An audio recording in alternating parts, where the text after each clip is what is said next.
So in 2024, I decided to do something that I never thought I would ever do in my entire life, and that was write a book. And a lot of it came from inspiration from my husband, who is a 10-time author. You know, he has his own publishing company and everything. So I he told me I had a story to tell. And I always would say, like most people would be like, oh, I'm gonna write a book about this or whatever, but we never followed through. But I followed through.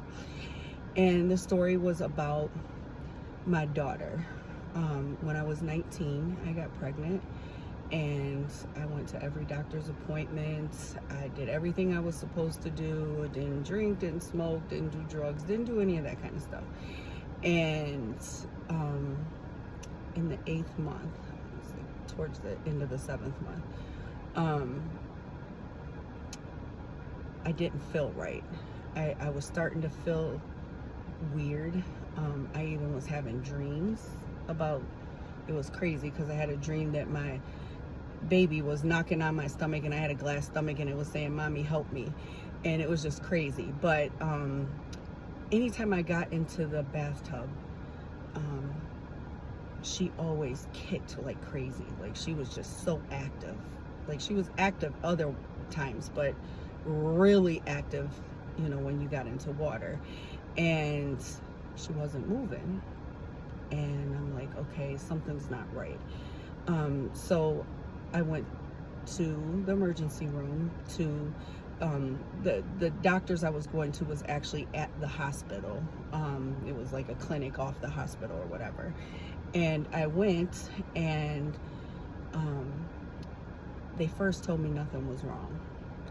That it was just me being a first-time mom and wanting the baby to come and all this stuff. And I'm like, just not feeling it, but hey, they're the doctors, they should know best, right? And then as I was getting dressed to leave, they did a shift change, and another doctor came in, and he goes, "Where are you going?" And I'm like, "Well, they told me to get dressed, I was leaving." He goes, "No, we're going to do an ultrasound." Now, mind you, they never did one at that visit. So I'm like, okay, like, I'm confused, but whatever. So he starts doing the ultrasound. At this time, I didn't know that it was a girl. They couldn't see on the ultrasound that they had done previously. We're talking 32 years ago. So they couldn't see, whatever.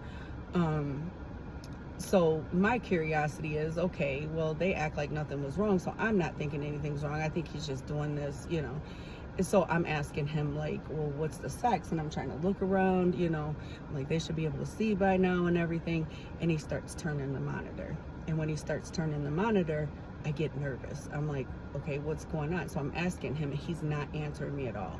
He's just like focused on this monitor, and I'm like steadily asking him. And all of a sudden he jumps up and he said, "I'll be right back." And when he came back, a whole bunch of other people came back with him, like 7 or 8 people. And he goes back to doing the ultrasound. Now I'm like panicking now, like, what in the world is going on? Asking him questions, and nobody's saying nothing. Their eyes are like huge, and they're just staring at this monitor. And she was sick.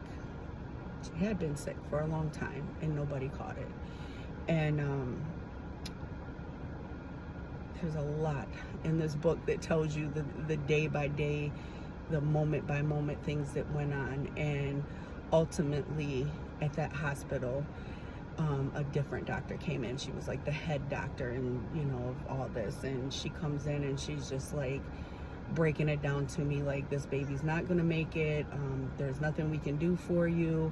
We're gonna send you home, and when you go into labor, just prepare yourself to bury it, and all this stuff. And I start crying, and this doctor looks at me. Another woman looks at me and says, "Don't cry, you can have another one."